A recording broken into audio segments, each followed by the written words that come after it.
Hey, to anyone who came across this today, I have a very special message for you. I want to remind you to go back a little bit into your childhood and recognize that there was a passion of yours. There was something that was so deeply interesting to you that made you feel like the world is yours to explore it. It made you feel like you wanted to bloom like a flower, but be fluid like a river. It made you feel like you have wings to fly, but you want to walk because you want to experience the peaks of mountains and everything in between. Right? Let's be a bit poetic today. Let's flow a little bit. I want to take you into your childhood today and remind you that you've been an artist. Pablo Picasso said, every child is an artist. The problem is how to remain one as we grow up. This is a problem sometimes, right?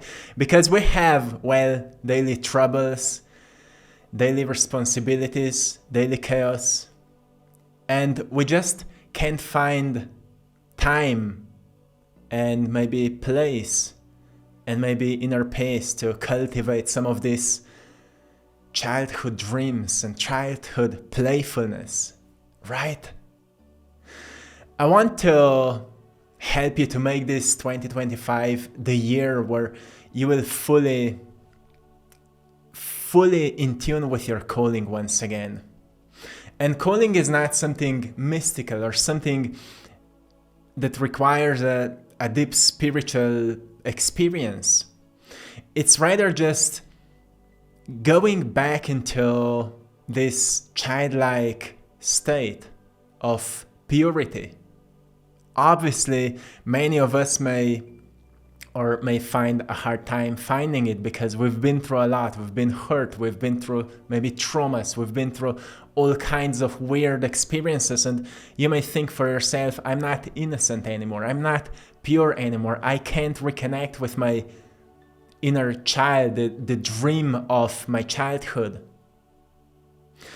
But it's the beauty, actually, of everything you've been through that will give a special ingredient to this childhood dream of yours. I want to give you an example because when I was a little kid, I was doing drawings so frequently, like it was my escape from the world. And then at a certain specific age, I went into sports. I went into extreme sports, freestyle mountain biking. And then that dream of drawing and doing art was forgotten for me. I was not thinking about it anymore until later in life when I quitted my job and I've really started exploring what I want to do with my life.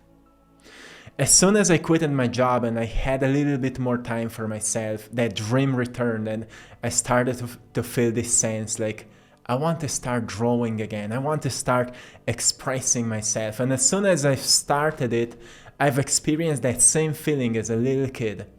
The lost sense of space, the lost sense of time, and I was fully in the flow. And I've recognized this is the most profound experience I can really have here.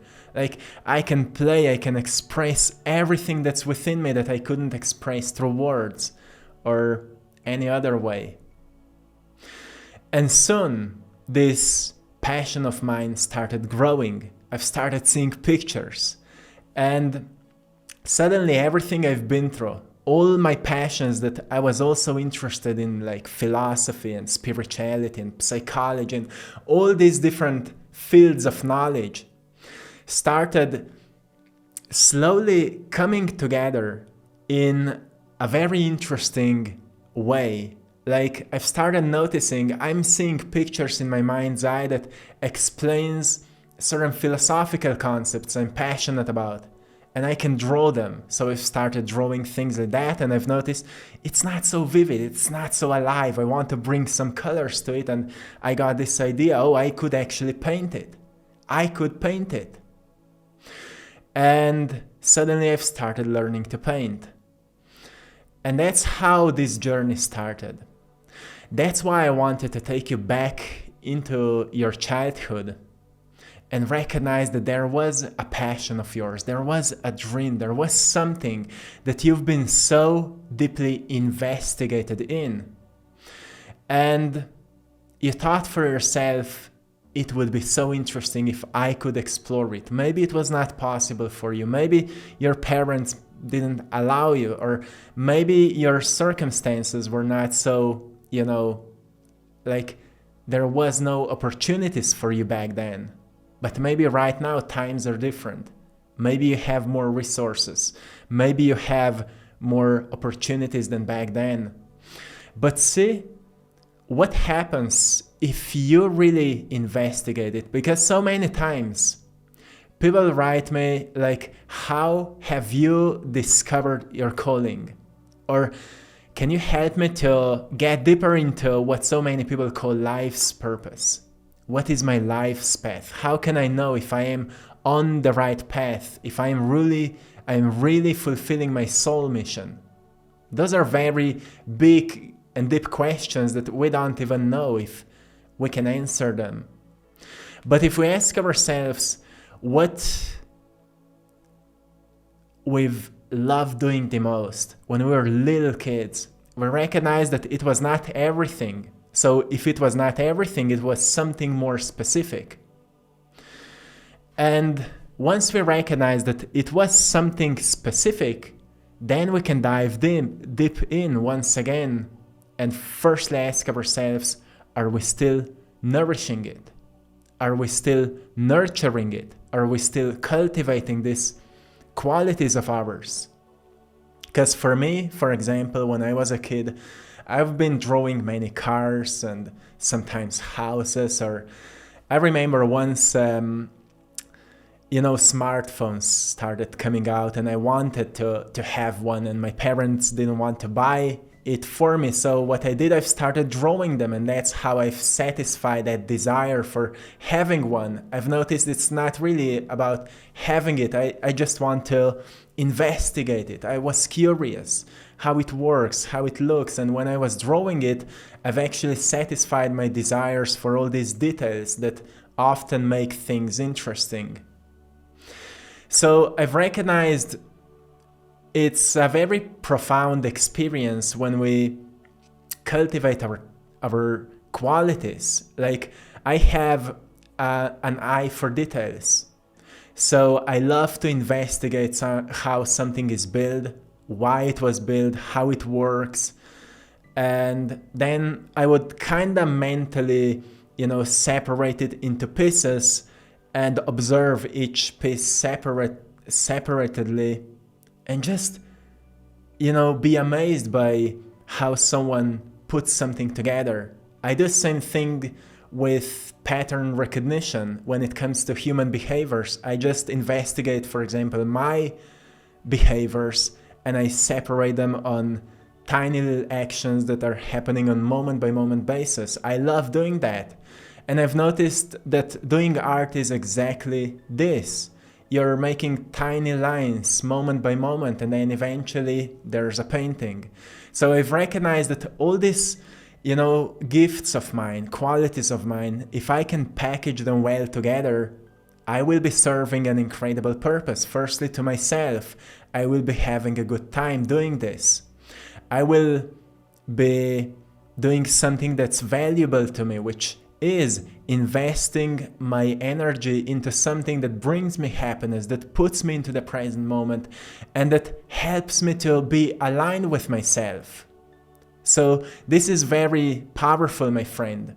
If you go back into your childhood, you will notice there were certain specific things you really loved doing.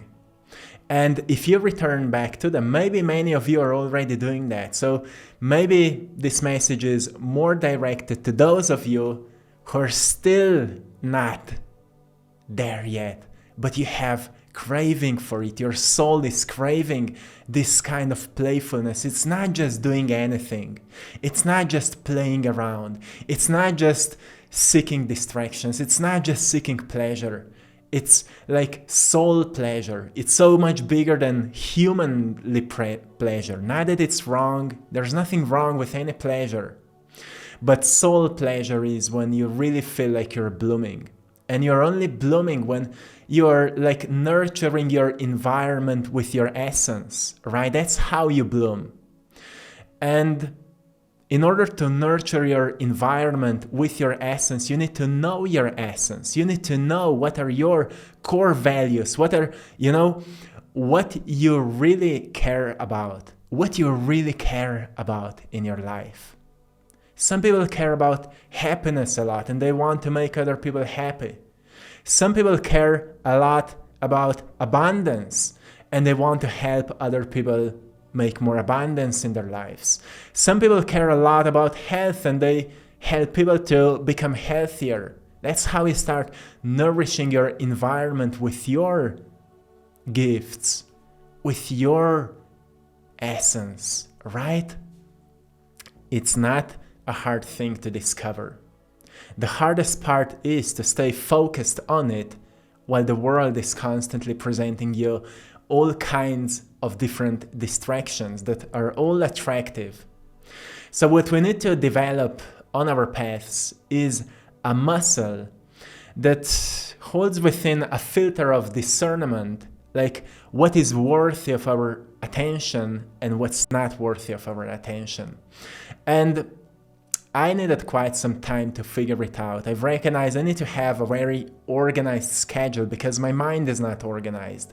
I've recognized I have this artist's mind, creative mind, that wherever I am, I can think about all kinds of incredible ideas. And then, well, I would just love to do all of it. So even though if I'm working on one project here, I get an incredible idea and I would just jump onto that next project. So I've recognized, oh, no.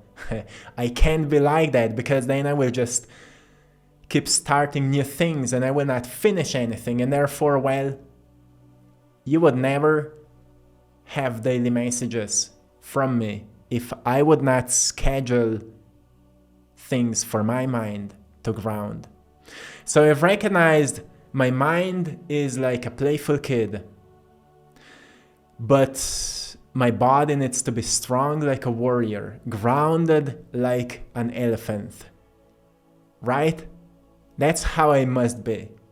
So I've recognized that my mind requires a certain plan, and I've recognized that most plans don't work for me. Setting goals, it's great, but it also doesn't work all the time. So I've recognized that I need to have schedule that's very well organized. So I know what I will be doing each hour, almost something like that. And then sometimes I will bring some spontaneity to it so I can be free. But most of the time, if I have very clearly organized tasks, then I will not jump around. I will not do compulsive stuff.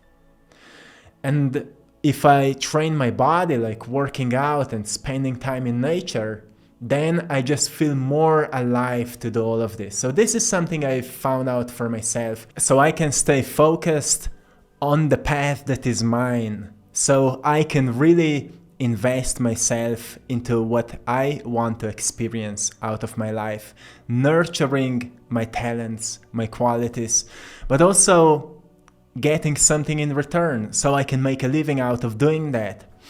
And that's why I wanted to remind you today to really investigate these parts of you that maybe you've neglected.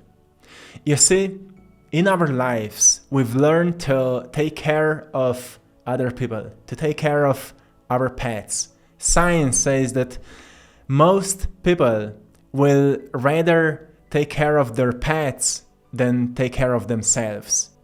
So people rather take care of all other things around them. Some people rather take care of their car, so it's polished and washed and everything, but they don't care about themselves. But we need to learn to start taking more care of ourselves. And I don't mean just your physical self. I mean to really recognize this spark of yours that is very unique. It is very special. It's very special because no one has a light that you have. The information you're carrying in is different. And the way you will express it is different. The way you will express your mind is different. The way you will do art is different. But it doesn't just become different when you start. You need to develop skills. You need to develop discipline so you are consistent with developing skills. And it takes time. It takes effort. That's why you need to be organized. That's why you need to set certain boundaries with people around you and with other activities so you can do more of it, right? So you can master your craft. And once you master your craft, you start standing out, right? And then there are aspects of it that require a whole new knowledge that you have no idea about. Like when I've started making YouTube videos, I had no idea how YouTube works. So I've recognized I need to learn about it a little bit. And one way to learn it is to keep trying, to keep experimenting, to keep exploring new options. And if nothing works, it means that what you know doesn't work, right? When nothing works, it means that what you know doesn't work.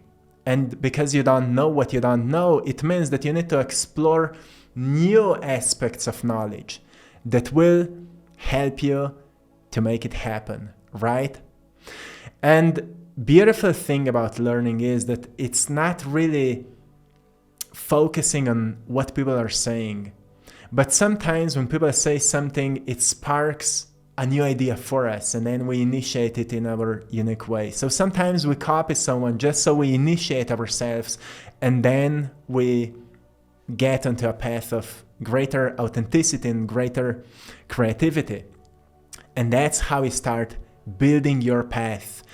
So yeah, I just wanted to remind you today, get in touch back with that inner kid of yours that loved playfulness, that loved creativity, that loved exploring new things. Like I've read so many stories from scientists who have actually started the way that when they've been like 3 or 4 years old, they came to their dad's lab and they've been just amazed by all the tools there.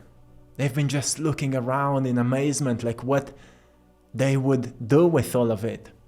And later in life, they started studying it. They went into the right school, college, whatever. And now they're incredible scientists. Like the story of Leonardo da Vinci. When he was a little kid, he took from his home few pieces of paper. He went into the nature and he was just observing nature. He had no idea why.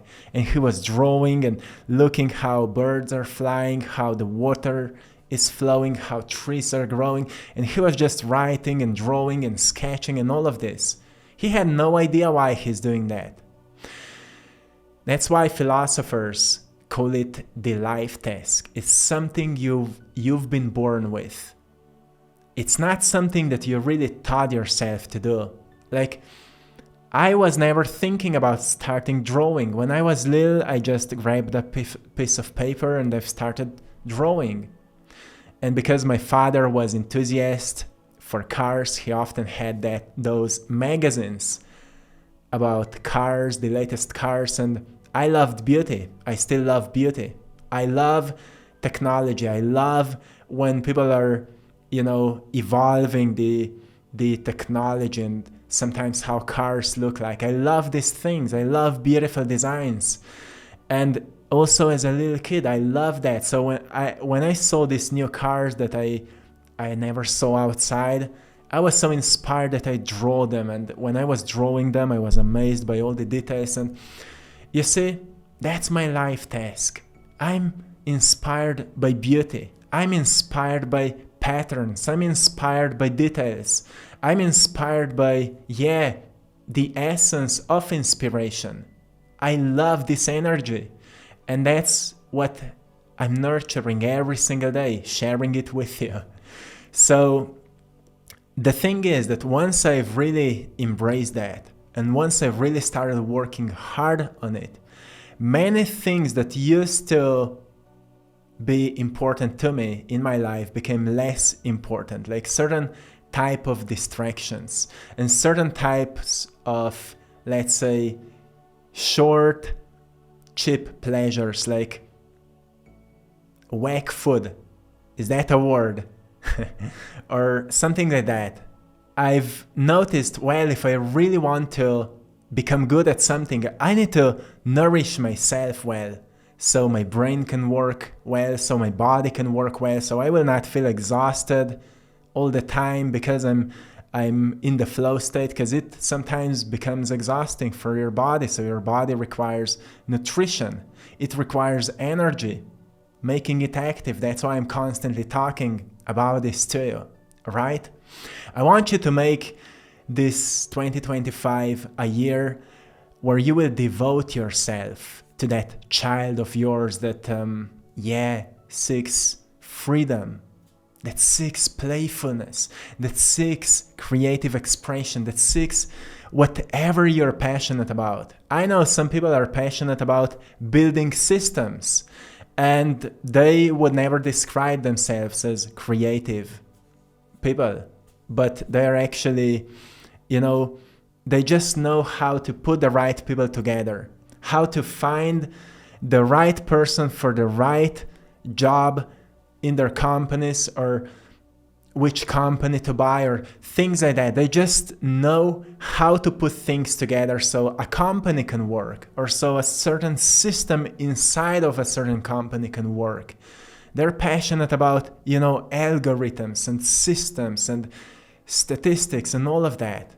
So it's not like you will be creative or you will be an artist. You will be what you will discover. Some of you have already discovered it. The point is that you start really like peeling off the layers of the false you, the programmed you, the conditioned you, so you can give more life to that, pure, innocent you that was shaped by experiences. And then those experiences will shape your craft.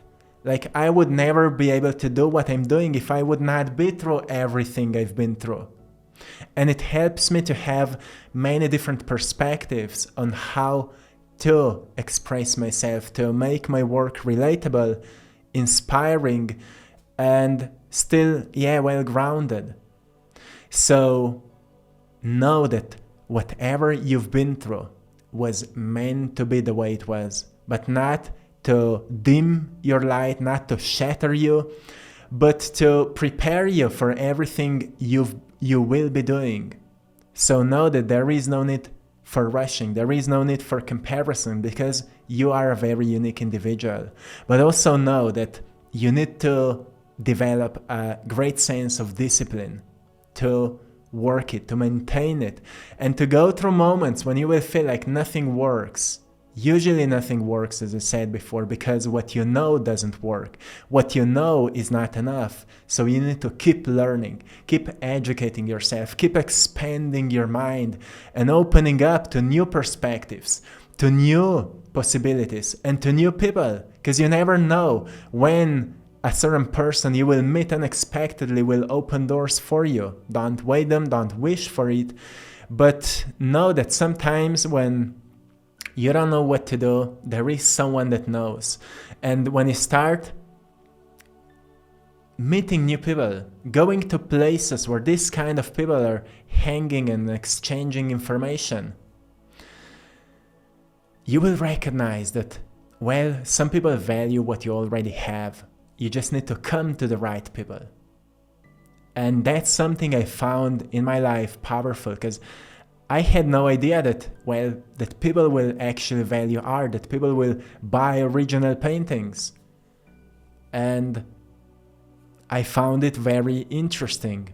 and very empowering for myself, because I've noticed, well, I can actually sell what I've created with passion, and therefore I can bring this passion into a life of someone else, and therefore I'm already in a position of a certain type of a service.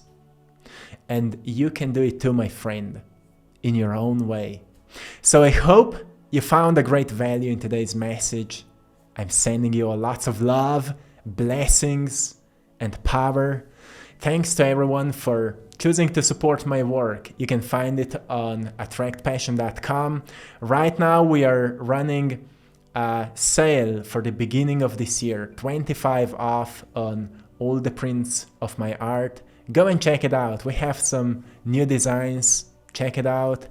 And also thanks to everyone for joining our Patreon community for more exclusive content. Thank you, my friends. I love you all, and till next time, one love.